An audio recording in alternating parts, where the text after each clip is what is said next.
Ang Austrian-German heiress na si Marlene Engelhorn ay mamimigay po ng tumataginting na 25 million euros at 77 organisasyon ang mapalad na makatatanggap ng kanyang kayamanan. Alamin natin mula kay Kathleen Gao kung alin-alin ang mga ito.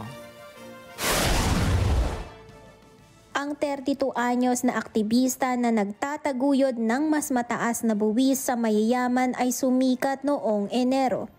Ito ay nang ipahayag niyang mamimigay siya ng 25 million euros o $26.8 million na mula sa kanyang mana. Pinagkatiwalaan niya ang isang koponan upang itatag ang isang Citizens Council na binubuo ng 50 Austrians upang magbigay ng mga ideya kung paano ipamimigay ang kanyang kayamanan. Sinabi ng konseho noong Martes na ang milyones ni Engelhorn ay ipapamahagi sa kabuuang 77 organisasyon na layuning mapabuti ang proteksyon ng kalikasan, edukasyon, integrasyon, kalusugan at mga isyu sa lipunan. Kabilang na ang usapin ukol sa kahirapan at abot kayang pabahay sa Austria.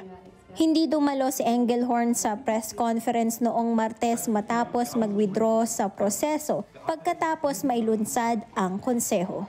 Kathleen Ga para sa mata ng Agila International, trusted, connected, on point.